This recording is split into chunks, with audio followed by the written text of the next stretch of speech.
Well, good afternoon and welcome everyone to this workshop on choosing and using children's books presented by Jennifer Strickler and Amy Gangai.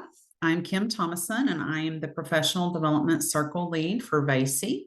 The Professional Development Circle is just a group of volunteers who come together to identify opportunities such as this one to share with our educators across the state, such as yourself.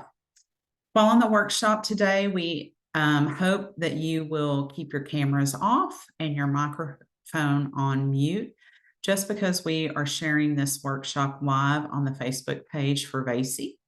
If you do have any questions, we hope that you will please just drop those into the chat on the Zoom, and we will attempt to get to as many of those as we can in today's time. It is now my pleasure to introduce to you our presenters for today. Jennifer Strickler is the Executive Director of Grace Lutheran Preschool in Winchester, Virginia, and an adjunct instructor at Laurel Ridge Community College. She is also a board member for VAAEYC and is the president of the Apple Valley chapter. Jennifer is currently pursuing her doctorate degree in educational leadership at Shenandoah University. Her hobby, or as she says, obsession is collecting children's literature and sharing her collection with other educators and young children. Amy is a preschool teacher assistant at Grace Lutheran Preschool, and she earned her undergraduate degree in child study from St. Joseph University, Long Island, New York, and her MLS from Catholic University of America in Washington, D.C. She has over 20 years of library experience, including university libraries and public libraries. Amy is a member of VAAEYC, is an active volunteer in numerous nonprofits, including Literacy Volunteers, Winchester area, and helps maintain and evaluate books at her school library. She thoroughly enjoys sharing her knowledge and enthusiasm for children's literature with parents, teachers, and children of all ages. We are proud and thankful for Jennifer and Amy to share their time with us today, and I'll turn it over to you all to get us going. Thanks. Great. Thank you. We want to thank everyone at VAAEYC for asking us to be part of this professional development, and we're excited to be here.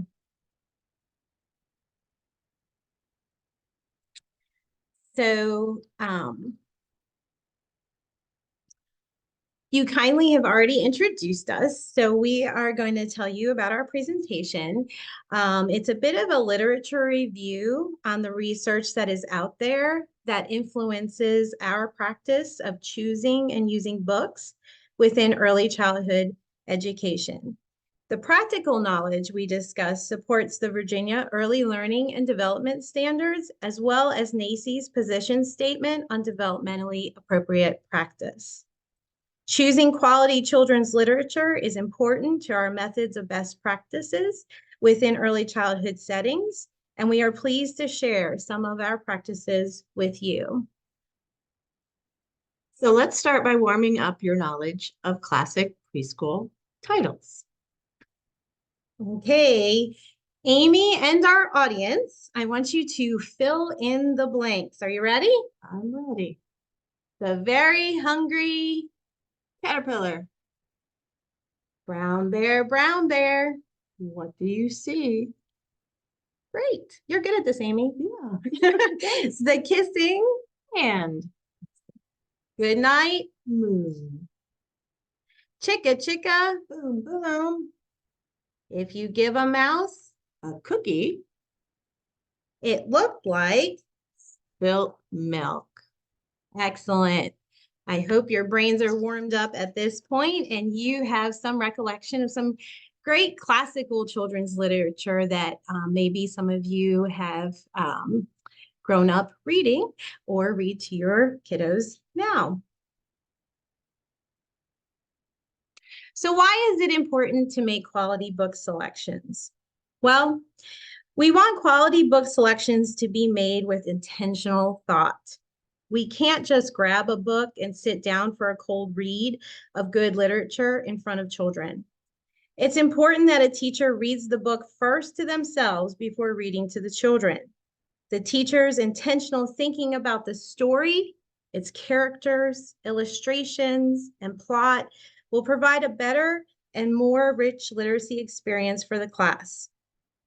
An intentional teacher can scaffold learning for their class by using books to provide background knowledge, to integrate curriculum, and to support children's curiosity on topics relevant to their learning. Teaching with intention means the book choices plan to serve a purpose for learning. We will talk more about this on the next slide. It is also necessary for young children to explore a variety of genres. As with everything else we do to facilitate children's learning, the exposure to genres such as fiction, nonfiction, poetry, and fairy tales makes the time you spend reading with children a more exciting and enjoyable time. And finally, every child is unique and has learning styles that are just as unique. Choosing and using a variety of children's literature where children can see themselves in the story, learn about others, and be able to understand the world around them better can all be supported in quality book choices. We will unpack this concept more later in the presentation. So let's start with how read aloud serve different purposes. Your book selections must be at the appropriate level, include high quality text, and have content that is of interest to young children. Advanced planning allows for the items bulleted on this list to take place. With intention, the teacher can have engaging discussions that allow children to think beyond the text and make connections to others and the world around them. Vocabulary can be further explored and developed from texts, whether it be an introduction to new words or explore the meaning of words in context. For example, in the preschool classrooms at our school right now, we are exploring a unit of winter weather. The children are curious about the snowflakes they have observed outside and the snow squalls we have recently had in our area. So a classroom is using a nonfiction text that shows illustrations of highly magnified snowflakes and reading a narrative about the journey one snowflake takes. Children are developing vocabulary around the topic of winter weather. That includes snowflake, snowstorm, sleet, and more. Open-ended questioning is used to encourage children's active engagement with the text and to support their comprehension. These are questions that go beyond simple answers of recall. Rather, they provoke children to think more deeply about the subject. Examples of how these questions are phrased are, how do you suppose a snowflake is formed? Why might the character be afraid? The teacher is exposing her class to print features with these books, such as photograph labels within the nonfiction texts and titles of each story, and maybe even the directionality of text being read. Overall, to carry this example further with the snow, the intentional teacher is building the background knowledge of snowflakes, snow and winter storms to young children that really have no understanding of snowfall. When we think about it, these children haven't seen snow in our area last year. And if there was snow prior to last year, at the age of their current age of 4, they have no recollection or memory of that experience. So this is building that knowledge for them. We also want to choose books that help to tell a story. Young children interpret the story through pictures as they listen to the words. We also want to choose books that reflect diversity. Can a classroom of children see themselves in the story? Can they see the images of others within their community represented? And that's important to the books that we choose. Does the book have rich vocabulary? Is there imagery, etc.? That's that high quality of writing. And can the book possibly help develop literacy skills such as alphabet books and rhyming books for that purpose?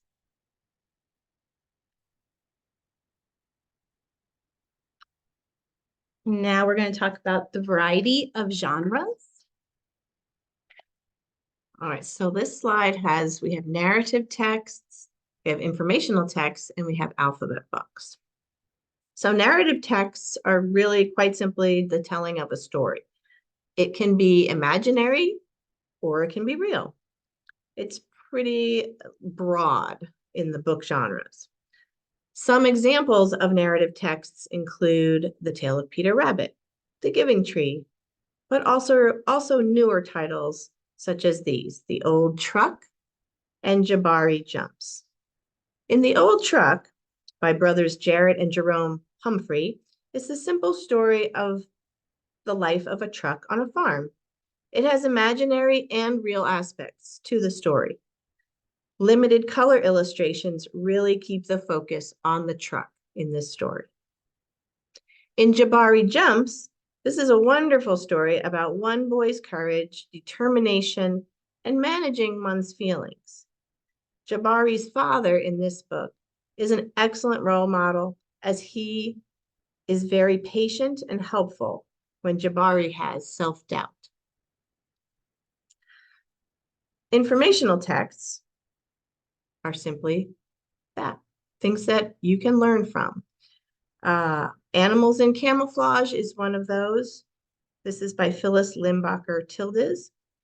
And in this story, there are certain animals that are hidden in each illustration. There's a clue given through text on each page. So it allows the reader and the audience to guess what animal they are talking about. This is a great book to pair with Mouse Paint by Ellen Stoll Walsh, as it also deals with colors and what colors make new colors. Ready to Fly is a biography about Sylvia Townsend, and she learned how to do ballet through a bookmobile that came to her neighborhood. So this is a true story. This is a biography about this young girl who learned through books. Alphabet books are pretty self-explanatory. Eating the Alphabet and A, You're Adorable have been around for many years. Eating the Alphabet has both uppercase and lowercase in the book, which is a good thing to have when you're looking at an alphabet book. A, You're Adorable is from the book is, sorry, I lost my train of thought for a minute. A, You're Adorable is also a song, so that's a great book that you can not only read, but you can also sing.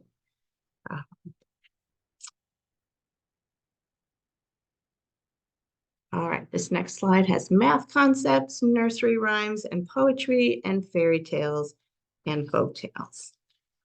So when looking at books, look for these types of math concepts. You can look for counting, measuring in size, patterns, shapes, and also spatial relations such as over, under, in, and out.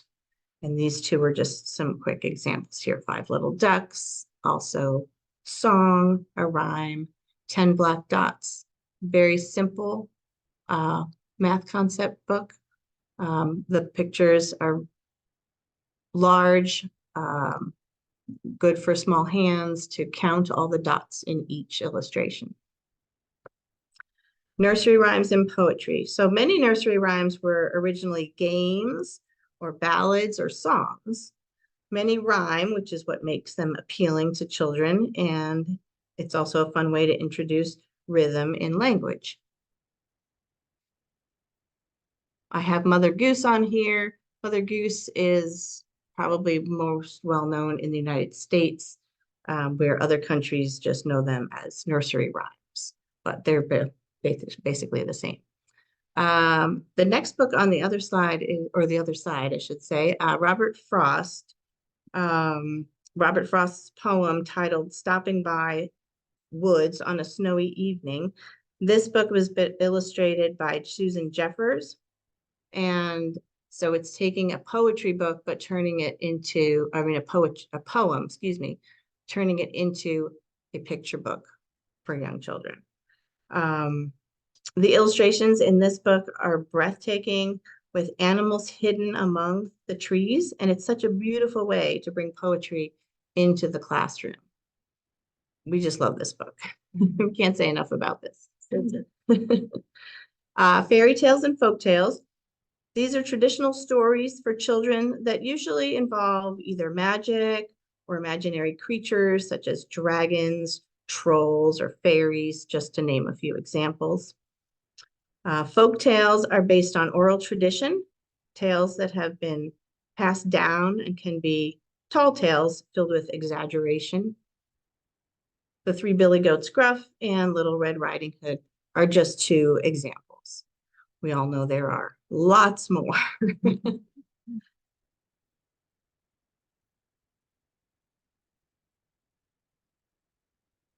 Okay, this next slide has Pourquoi Tales, Multicultural, and Wordless books. Pourquoi Tales. This is a French word and it translates to why. So these tales are old legends or folklore told to give an explanation or a why to certain events or the reasoning for the way some things are. In 1976, the book Why Mosquitoes Buzz in People's Ears by Verna Ardima won the Caldecott Medal and has since paved the way for more Pourquoi tales to be published and gain spotlight.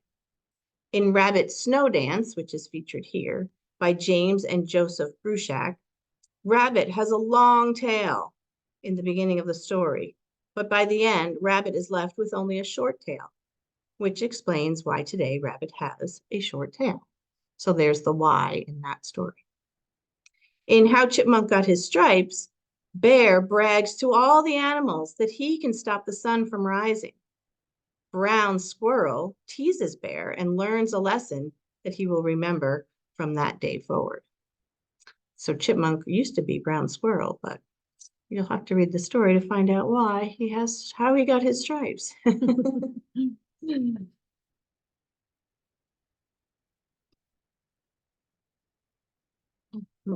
Multicultural. Okay. Oh, sorry, I skipped over why the sun and the moon live in the sky. So the sun and moon used to live on the earth in a house. However, the sun was friends with water, and water wanted to come and visit sun, but water was afraid that sun would not have room in his house for all the water and all the animals. And so by the end of the tale, you learn why the sun and the moon now live in the sky. All right, multicultural. Multicultural. All right, so in these two stories, in Hannah's Hundreds of Hijabs by Razina Omar Gutta, Hannah has an enormous collection of hijabs and accessories. The day comes where it becomes too much, too messy, and something needs to be done. Through her observations and skills, she comes up with a clever plan to share her fashion talents with her community.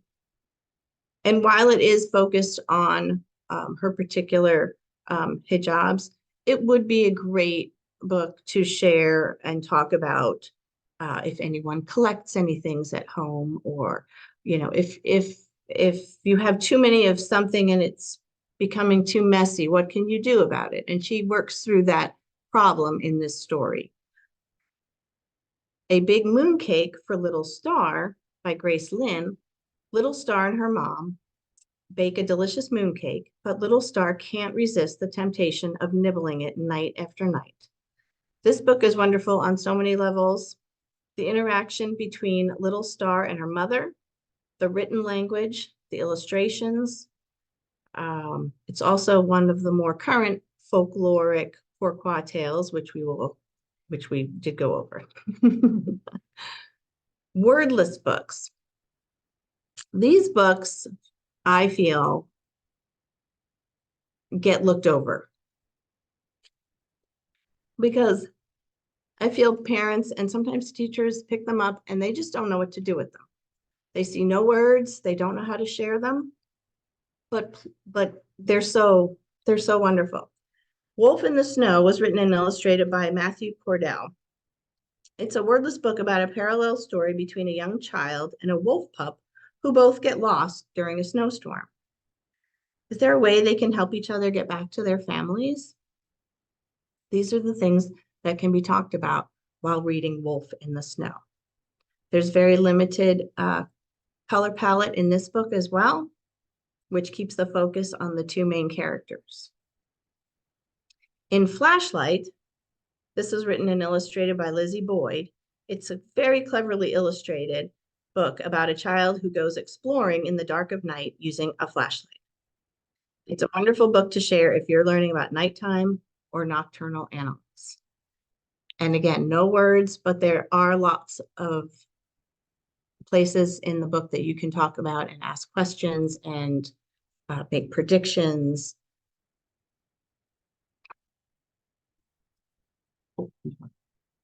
Yeah, so before we change this slide, I had something I wanted to add about the category of multicultural. Of course, it's an understandable category that should be included within all classrooms. But I wanted to say this. In an effort to support more diverse classrooms, we need to be conscious of choosing books that are inclusive to a variety of culture regularly, as opposed to choosing books to be just a standalone multicultural experience. So meaning our school recently received a grant to update our school library. We've been in existence for 60 years and had quite a collection, but noticed that we needed to really update what we had. Amy and I worked together to carefully choose books that were relevant to the many themes of study we typically teach within a preschool year, but with updated versions of books that contained more inclusive illustrations and overall content. So for example, the topic of gardening also includes now Eve Bunting's book, Flower Garden, which discusses creating a shoebox garden within a city apartment complex. Or we have books such as All Are Welcome that discuss the topic of back to school. And the other one I've included here is Just Ask. And this informs us of special needs. That's what this story is about. Each page has a different, addresses a different special need that children have, but it includes illustrations of children from many cultural backgrounds. So essentially, the overall subject matter is relevant to all children and families, yet something as simple as the illustrations make it a more inclusive book of all cultures and dynamics of your current classroom populations.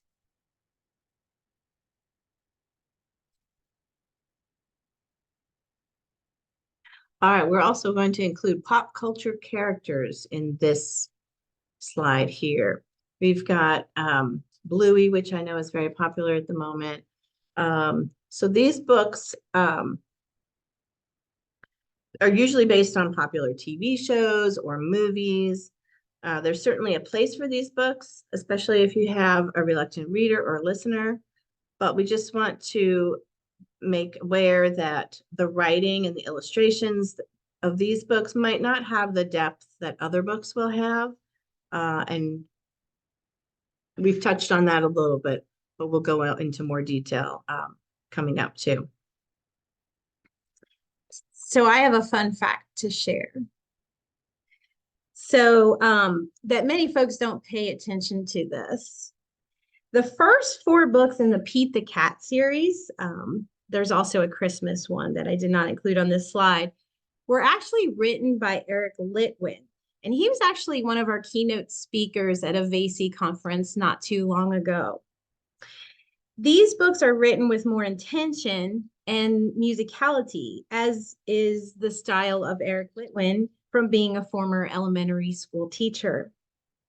The illustrator who created the drawing and the illustrations of Pete the Cat, created highly marketable books for sale afterwards based on the character's popularity. And so the quality is somewhat lacking in comparison. So I just wanted to bring light to that because many folks don't realize the difference between the first 4 books and then the very popular series afterwards. Yes, the text is very different. If you get one of each and you compare them, you will notice. You will note right away what the difference is. Agreed. Now we wanted to talk more about supporting diverse learners in the classroom. We found a great YouTube video that is actually Rudine Sims Bishop speaking. It's about 2 minutes long, and if we have time afterwards, we would like to show that at the end of our presentation. But Rudine Sims Bishop wrote an essay back in, I believe, 1990, and the idea of mirrors, windows, and sliding glass doors basically answers the questions: can a child see reflections of themselves in the text?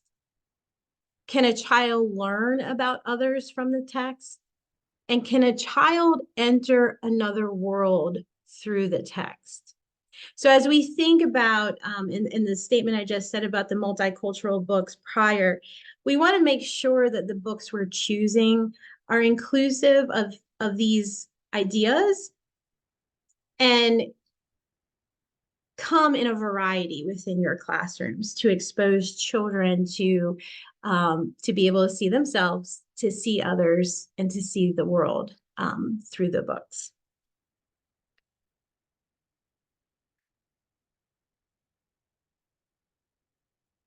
So using an evaluation form. We're going to go over an evaluation form coming up that will help you make a plan for your book.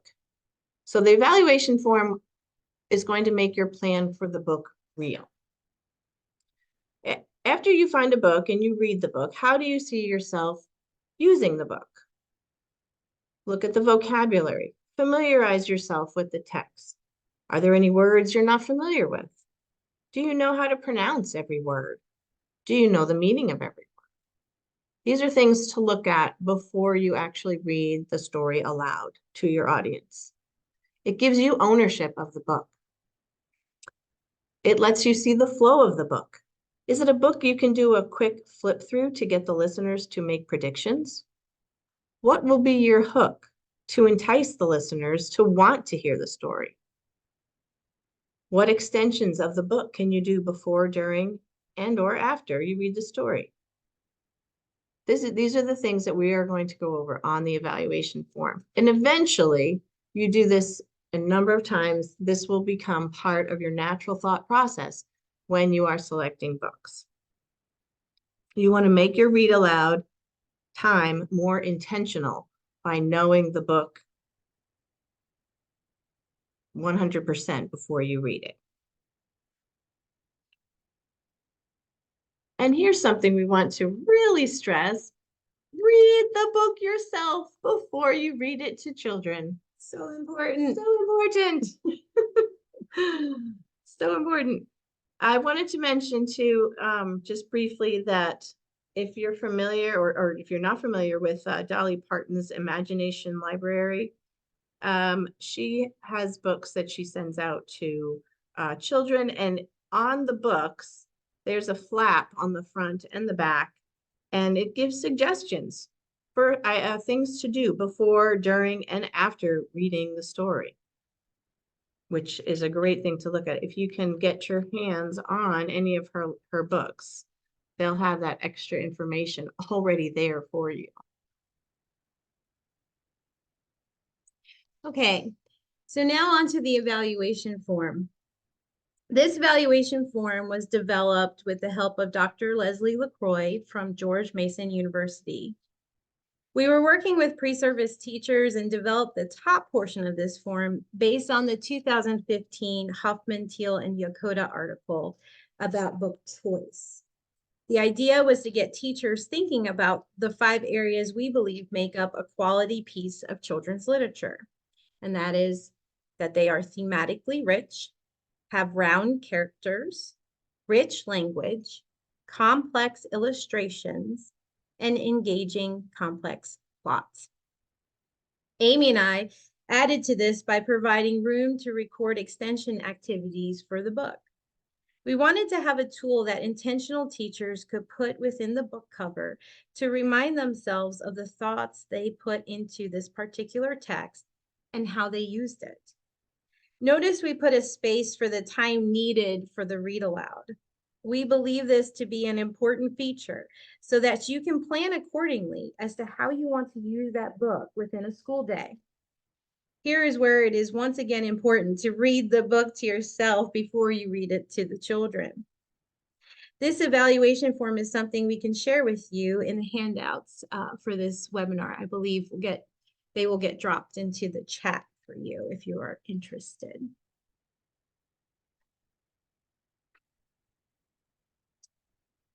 All right, so years of research has shown that reading aloud promotes the development of early literacy and a positive attitude towards literacy. There are two essential parts to a good read aloud. One is the reader, and of course, the other is the book. So let's look at these 5 areas, what they are, what they mean, and how to tell if a book has these qualities. The first evaluation category is thematically rich. Is the overall theme of the book broad? Is there a problem that needs to be solved? Some stories have a moral or knowledge that is learned. Are there multiple themes depicted? These are things to look at. Themes that can be, for example, a character learns to keep trying or overcoming an obstacle, or perhaps there is kindness. The theme is kindness, and different ways we can show kindness. The next category is round characters. Are the book characters round, not flat? Flat characters are, if you will, fixed, unchanging, whereas a round character will think and act like a real person. They may go through a change or a learning process throughout the story. Rich language. Does the book have rich vocabulary and phrases that will allow the reader to develop complex meaning? Is the text carefully crafted by the author? Some books may include a glossary or a pronunciation guide. These are becoming a bit more common in some picture books, and it's so helpful to us teachers. Are there any words that you, the teacher, may not know how to pronounce or know the meaning of? It's best to find out now before reading it aloud. Also, we want to look for complex illustrations. In narrative picture books especially, the reader relies heavily on the interaction between the written word and its corresponding illustrations. This relationship is known as transmediation, and young children are quite capable of transmediating a book's text and images, especially with the help of a teacher. So these are things you want to look for, complex illustrations. Excuse me. Does it have an engaging, complex plot? What is the series of events that takes place in the story? You want the reader to be interested in the characters and in the story itself. And you want to know the story itself to want to know what happens next. You want the children to want to know what happens next. Is the plot relatable to your audience? If you read a book about taking the school bus to children who don't take a school bus, it's not really relatable to them. So just be aware of perspective and experiences of your audience.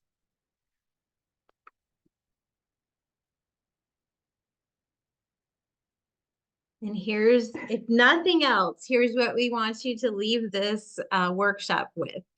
Read the book yourself before you read it to the children. So now we're going to talk a little bit about the before, during, and after reading strategies. And we're going to start with before reading.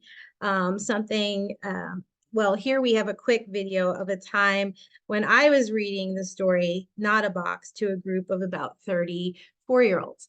As a director, I don't often get to read all the time to the students as I would when I was a classroom teacher. And I had 3 classes of 4-year-olds that come to me during the week of the young child, and I always do different activities.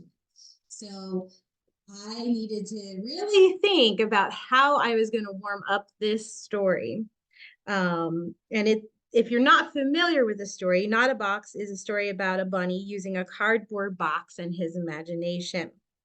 So I started by acting out a wordless warm-up to engage the children's interest. And I want you to just watch.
So hopefully you could hear the sound on that.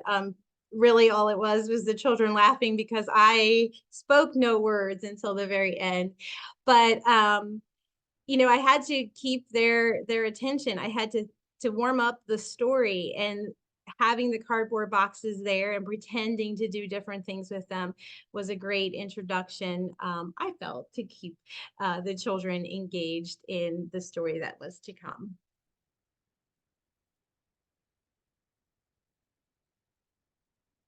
During reading, so in this photo, I was reading Feathers for Lunch by Lois Ellard. I use this as an opportunity to ask open-ended questions like, what do you think is happening here? Ask children to make predictions like, what do you think might happen next? The more you read aloud, the more opportunity you have to build children's vocabulary. It's perfectly okay to stop reading in the middle of your story and explain the meaning of a word your audience may not be familiar with. Then after your brief explanation, reread the sentence with the new word so that now they hear the word again, but this time they know the meaning.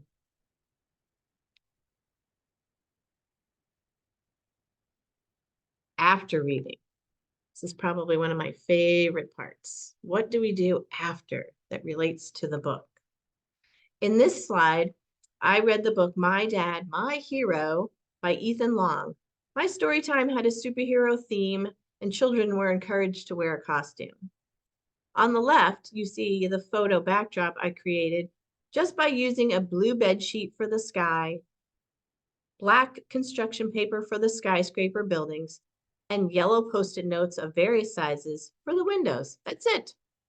The children had the opportunity to lay down and pretend to be flying through the sky or jumping over a tall building. Such a cool idea. And that's it. They loved it. I always tell Amy I'm going to steal that idea when I do reading with kids. There are lots of other book extensions that you can do too. And really, the sky's the limit. Check with, your colleagues. Check on, Pinterest. And there's so many places to look these days. And teachers are very willing to share with each other on how they extended a book. These are just some examples. Create your own book. Like the Very Hungry Caterpillar, you could create your own book. You could have students rewrite, re-illustrate it.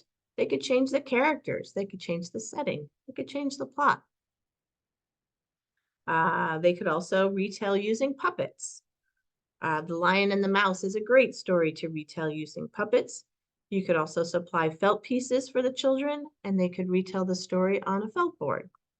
And they can be very basic. They don't have to be elaborate. They could be, you know, if you're not arts and craftsy, you could just make photocopies of the book characters and then put some felt on the back, and felt on felt will stick. And that's all you need to do. You could also put on a play. We've put on a play of Owl Babies by Martin Waddell. We made paper bag or stick puppets. You could put on the play with using those, and then the kids can act out all the baby, all the owl babies while the mother is out. You can also, there's lots of math and science activities that you can do after some books, and some examples would be The Little Red Hen would be a great book that you could do some measuring or some sequencing. You can also do the sequencing of beginning, middle, and end by retelling the story. There's also repetitions and patterns. There's a book called Banana by Ed Veer, and it's just a very silly book, and the only word in the book I think is banana. But that's another great book that you could create your own version. In the story there are two monkeys, and one of them has a banana and the other one doesn't, and it's the progression of how they eventually share the banana. But you could also ask your students, what is your favorite food? You could change the book to be cupcake or broccoli or rigatoni or ice cream. I mean, the sky's the limit, but they'll have fun changing the title there. So those are just some extensions. Oh, and just in case you don't remember, read the book yourself before you read it to the children. So important. And I just want to mention also, do you have to read the whole book? No, I paperclip pages together sometimes, depending on the content, the length, the photos. Just look at each book, however, before you read it, and see how you want to use it for your purpose. It's perfectly acceptable to skip over a page, or just read part of the book, or just show the pictures and just talk about that, and not read the text. It's, you make the book how you want to convey it to the audience, and how you can use it in your classroom. So one of the other handouts we have for you is a classic books list from that Amy compiled. Being, as Kim told you before, obsessed with children's literature, I love having a friend and partner that is a youth librarian, because anytime I have a question about books, she's my go-to, and she knows them inside and out. So we hope that you enjoy this classic book list that Amy created. And that is the end of our presentation. At this point in time, we'll be happy to answer any questions that you might have. I'm going to turn my video on so that you can see us, and I will stop sharing my screen. Well, Jennifer and Amy, we really appreciate you guys sharing your time and expertise. And I do think we have some questions that Jennifer will give to us for you all to answer. But for those of you who have joined us and not had a chance to put some questions in Zoom, now is the time to do so if you have some. And I will turn it over to Jennifer to ask any questions that we may have. All right, from the chat box, we do have a couple of questions, and I'm going to start off with the first one. Do you have any must-have classics or old favorites, and how do you recommend using them? Oh boy. There's so many. I love The Snowy Day, and maybe that's just because I'm on that topic here at the school. But I think that The Snowy Day by Ezra Jack Keats is such a classic tale of a child's love and awe of the snow. So that is something that I enjoy. And I've played around with the illustrations with that and had children kind of create themselves. And yeah, how about you? I've done some science experiments with that. Bring in some snow and watch it melt over time. I'm trying to think what else. Walk because in the story he walks with his toes pointed in like this at one point, and then he walks with his toes pointed out like this. So we've done that just as a class too. Just try walking that way. It's not easy to do. And then just talking about their feelings too. What kinds of feelings did Peter have when he woke up and looked out the window and saw that snow? Or how do you think he felt when he reached into his pocket and his snowball was not there anymore? So I think it's a great book for feelings also. And another story that comes to mind that often gets overlooked, I feel like in modern teaching, if you will, is Where the Wild Things Are.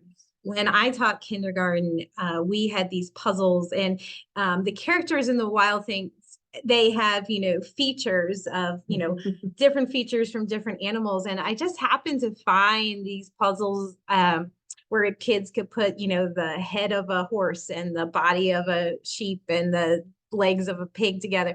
And then we created our own illustrations and made a class book. And I remember the kids really enjoying that. There's another book I didn't put on this list because there were so many I could have put on there, but I had to keep it narrowed down.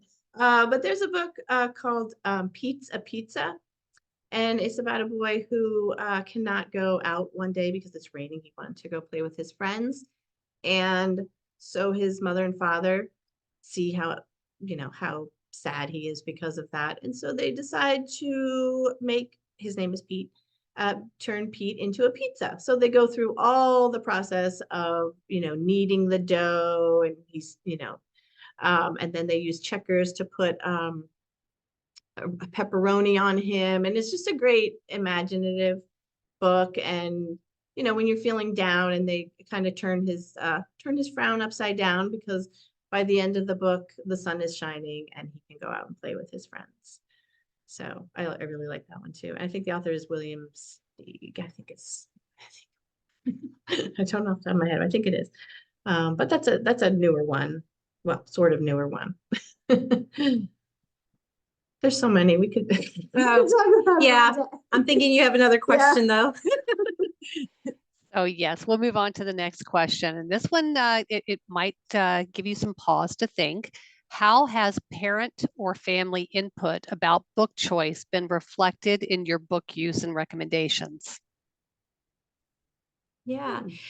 I think that as far as a preschool and an organization, we try to be very transparent. So, our families, when they have a tour of the school, they see our library, they're welcome to come in, they're welcome to see our teachers. We use the app Class Dojo for communication between families and the teachers, and they will often post the pictures of the children's literature that they are reading with some explanation. Sometimes I, as a director, have had parents, ask questions, but we've never had any issues. I think we work through what all of our book choices are and do the best we can. And we've loaned books to we definitely when they're going through a challenging topic or period. Yep, we're very giving with the books that we have. And when a child, even if it's something simple as, there's a baby in the family and that child's having, a hard time adjusting, we have books for that. And, I think that's instead of there's an app for that. There's a book for that. There's a book for that. Always. And that is actually a perfect segue to the next question about any ideas specific for infants or toddlers. Yeah, you had some great strategies. So infants, especially when I worked at a daycare center, we stocked the infant room, of course, with board books, various sizes, but also black and white is a very developmental type of, for the eyes. There's lots of books with mirrors in them, and that's also wonderful for infants and toddlers so that they truly can see themselves in the story. And my other recommendation, it might sound simple, is just those touch and feel books, because, infants and toddlers are exploring their world and they have to, we laugh too when we talk to parents, they're like, my child eats the books. Well, yeah, that's how that's part of that discovery. And so, I will happily buy another book if the child's discovering themselves by licking a book. It might not be what the parent wants, but But it's good to help them understand that that's perfectly normal. And, there are cloth books. I've seen some cloth books that have, some sort of crinkle thing inside, so it makes noise. They'll have like kind of rubbered edges so that they're specifically, okay for, teething and, that part of the exploration of books. But I agree with everything you said, the black and white and the board books. I mean, if getting your child to have a book in their hands that fits their hands and that, will not get torn, as the board books are more sturdy. And I will also say, I love that publishers have now put some of the classics and some just even, older maybe stories, if you would, in board book form, so that, because exposing children to that literature, to that language, to just reading, to the snuggling, I mean, that's what it's all about for those infant and toddlers. So I love that. Yeah, there's a lot more. Yeah. A Snowy Day and just picture books that have been shortened and put into a board book form. Yeah. Fantastic. It's still okay to buy the full version later or get the full version later. Sorry. So I don't think we have any more questions, but I do see that there was a comment posted on the Facebook live stream that they wanted to know if the recording will be shared. And so I just want to let everyone know that the recording will be available from the VAAEYC website. And then also Facebook Live does keep the videos, so you'll be able to go back and watch it again and again. But that is it. Well, great. Well, thank you so much for allowing us this opportunity to speak to you. We hope that we were able to share something and have a takeaway. I think we want you to have the takeaway. Read the book before you read it to the children. We don't want you to just cold read to children. So happy reading. If you don't like a book, don't read it, because that will come across in your reading. So just, there's plenty of books out there. Find the ones that you like and enjoy and share that with your kids. Well, thank you guys both again for sharing your passion in children's literature. And I hope everyone that's viewing this is gleaning lots of interesting facts and things that they can use in their work with children and their families. So this concludes our time together today, but we do want to make sure that you join us in March for our next Zoom and Facebook Live presentation on preparing for the VAAEYC annual conference that'll be in Roanoke in early March. So check us out, get registered to come join us. We will have tips to make the most of your time with us for that experience in early March. So until we see you then, we look forward to sharing more time with you here and in March. Thanks, everyone. Thank you. Thank you.